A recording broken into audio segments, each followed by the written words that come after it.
Oi, eu sou a Bruna da Estrela Bet. Oi, eu sou a Bia da Estrela Bet. Oi, eu sou a Aline da Estrela Bet. Nós estamos te dando R$5 para você fazer o seu cadastro agora. Agora a bola tá com você, hein? Mas peraí, para você conseguir o seu bônus, você tem que clicar no link da descrição e fazer o seu cadastro. Vamos direto ao ponto. Botafogo hoje, né, saiu aí no Twitter do Rafael, que é um jogador que estava, até anotei aqui para não falar errado, no Istambul Başakşehir, não sei nem se é isso que fala, né, da Turquia, mas renovou seu contrato, ficou livre no mercado, mas é um jogador, amigo, que jogou no Manchester, que jogou no Lyon, para alguns no Lion, né, Matuto? Tem um pessoal que fala Lion, mas que fez aí uma carreira no exterior. É um jogador que foi nascido e criado aí no Fluminense, é um irmão gêmeo, ele e o Fábio, não esse Fábio está aqui do meu lado, outro Fábio, mas o Rafael e o Fábio foram muito cedo lá para fora. Botafoguenses, né, notoriamente botafoguenses, sempre enaltecem o Botafogo, torcem para o Botafogo. Já deu toco, inclusive no Mulambo, acho que o próprio Rafael, pode ter pensado em contratá-lo, disse que lá não jogaria. Enfim, o Botafogo hoje saiu, né, por conta desse Twitter dele, saiu em tudo quanto é lugar aí que o Botafogo está negociando com esse jogador, que seria, né, com relação ao marketing, com relação ao raciocínio técnico, né, ao ganho técnico, algo bastante interessante. E aí eu vou botar aqui novamente o Veras, né? Thiago Veras colocando aí no seu Twitter, posição oficial. O Botafogo confirma que está em negociações com o lateral direito Rafael, mas prega a cautela devido ao compromisso orçamentário, alinhado com as novas diretrizes internas de responsabilidade nos contratos celebrados. Então aqui no Direto ao Ponto eu queria saber do Fábio, para começar, qual a sua opinião, Fábio, com relação a essa negociação e essa possível contratação de um jogador que vem com 31 anos, que vem, se vier, né, vem com 31 anos, não é dessas contratações de final de carreira, quando o cara vem lá de fora, com nível de futebol europeu, né, e para jogar no Botafogo, que hoje a gente sabe que tem uma dívida, etc, etc, etc. Fala comigo, Fábio, fala tudo. Vamos lá. Primeiro, eu queria dizer o seguinte, que essa fase nossa de vitórias, ela é um reflexo dentro de campo do que nós imaginamos está ocorrendo fora de campo. E aí eu estou falando de gestão, estou falando da questão do vestiário do Henderson, que quando ele foi contratado, sempre disseram que ele era um cara bom de vestiário, e pelo jeito é sim, como motivador. E o que eu estou falando tudo isso por quê? Porque isso só colocar mais um ingrediente para a sua fala, okay, que era para a gente fazer o link, eu esqueci, mas agora eu olhei aqui no papel. Hoje também uma das boas notícias saiu, né, que foi suspensa a questão do RIF. Isso, né, enfim, e vou deixar você explicar, porque não é a minha seara. Não sei, aliás, qual é a minha seara, mas enfim, vou deixar contigo. Mas a suspensão que faria que o Botafogo tivesse que pagar aí, não tinha saído ainda valores, mas algo em torno de 100 milhões, e que agora volta aquela equação de 20%, algo próximo ao que era do ato trabalhista. Semelhante a, eu não vou dizer nem benefício, semelhante ao alívio que foi também colocado em favor do Vasco. Então houve aí um critério de isonomia. O tratamento que deram para o Vasco estão dando para nós também. Mas voltando, o que acontece?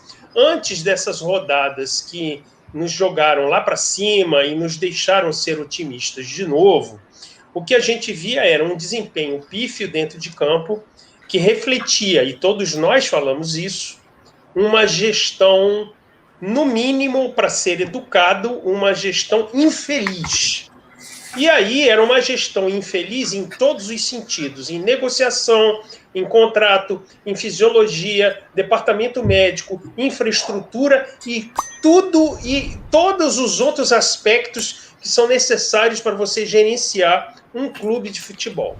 Agora, a gente está tendo um aumento de rendimento em campo e, ao que tudo indica, existem indícios de uma melhoria de gestão. Por que eu estou falando isso?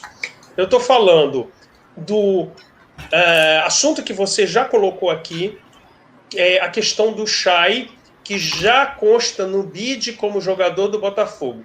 Quantas vezes em negociações anteriores nós esperamos e o jogador não aparecia no bid e perdia 1, 2, 3 jogos? Então isso é uma evidência. A outra coisa é em relação ao vestiário. O que eu ainda tenho os 2 pés atrás, porque a gente está muito traumatizado ainda, é a parte do departamento médico e de fisiologia. Não quero ser injusto, porque a gente sabe que o departamento foi alterado, existem novos profissionais, mas ainda precisamos dar tempo ao tempo para saber se nessa área nós estamos, pelo menos, na média dos nossos concorrentes. Por que eu estou falando tudo isso? Porque se a gente for pensar no passado, e aí eu não vou falar nem das grandes contratações que, por maior ou menor tempo, nos deram alegrias. Estou falando, por exemplo, de Seedorf, Louco Abreu, Joel Carli. O que acontecia no passado? Você não tinha uma montagem e um acompanhamento de um orçamento e, de uma maneira ou de outra, saindo de maneira amigável ou litigiosa, nós sempre tínhamos problemas, e ainda temos, para honrar os compromissos, e temos penhoras, processos, etc. Fora aqueles casos daqueles jogadores que, de vez em quando, surge a notícia na imprensa, a gente tem que puxar pela memória para lembrar quem é a figura, e aí o cara tem direito a 1,5 milhão, 2 milhões, 3 milhões. Então, por que eu estou dizendo tudo isso? Vamos agora eu vou direto ao ponto, como você pediu. Como torcedor, a vinda do Rafael, maravilhosa, em termos de nível de jogo, de ser um cara que é alvinegro, em termos de marketing, de exposição da marca Botafogo, tudo isso é uma coisa maravilhosa. E que é um cara que vai vestir a camisa e que vai ser adequado, eu não vou dizer, ao peso da nossa camisa. Vai ser um cara que a gente diz, não, esse cara pode jogar no Botafogo como nos melhores tempos. Agora, vamos ser otimistas. O cara é alvinegro, ele é novo, ele não precisa mais, a vida dele já está tranquila em termos financeiros. Então vamos ser otimistas e quase ilusórios. Ele vem para jogar de graça. Aí o cara vem de uma estrutura que ele jogava na Europa, certo? Então ele vai ter que ter, no mínimo, uma infraestrutura atrás dele de fisiologia, departamento médico, planejamento, acompanhamento dele, para que ele não se sinta desmotivado.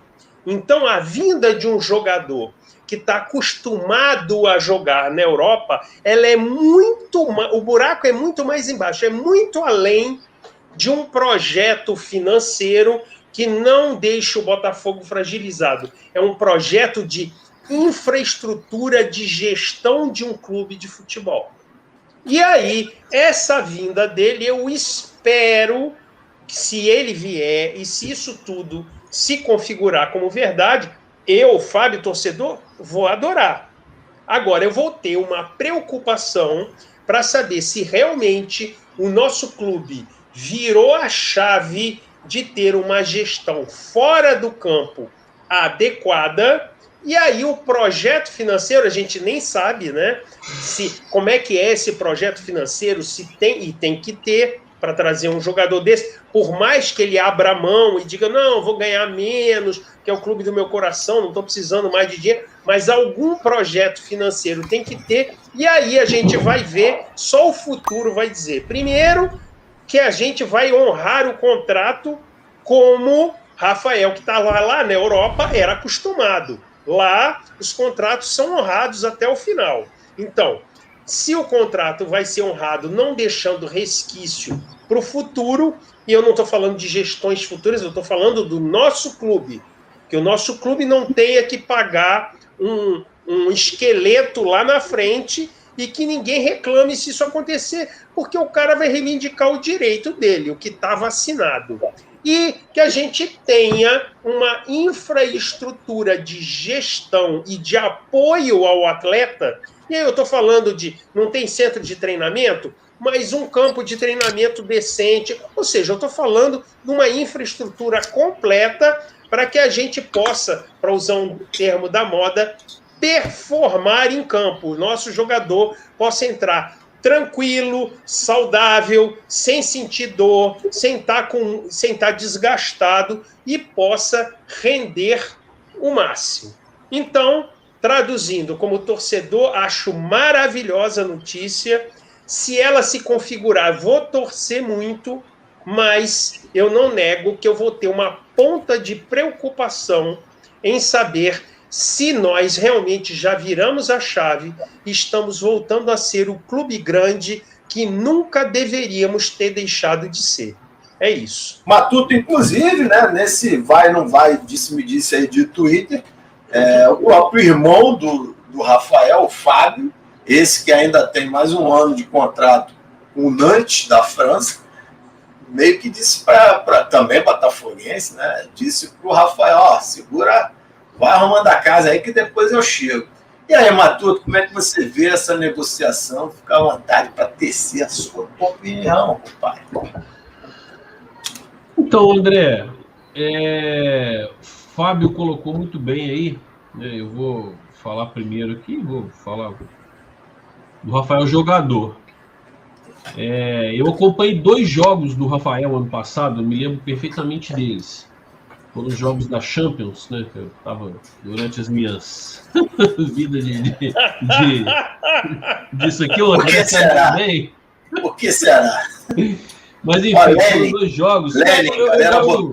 Galera botou no chat aqui, Lene, o nome lá Lene Franco, diretor executivo, é isso aí.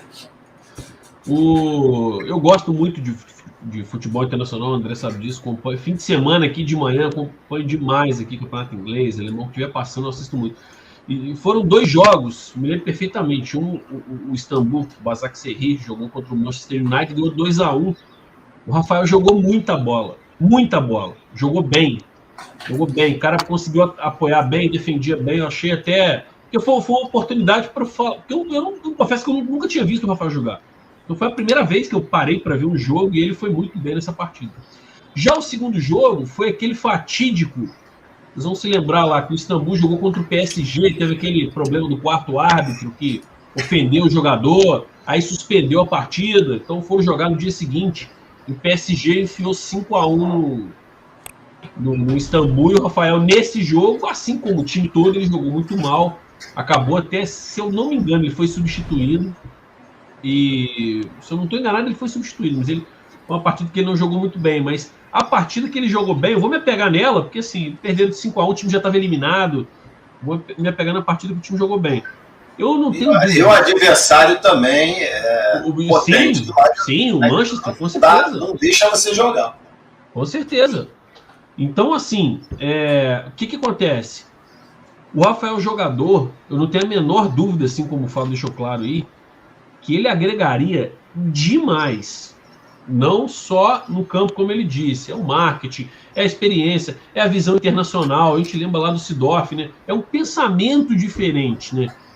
E o Botafogo tem vários garotos surgindo aí. Então, assim, gosto da contratação, gosto do jogador.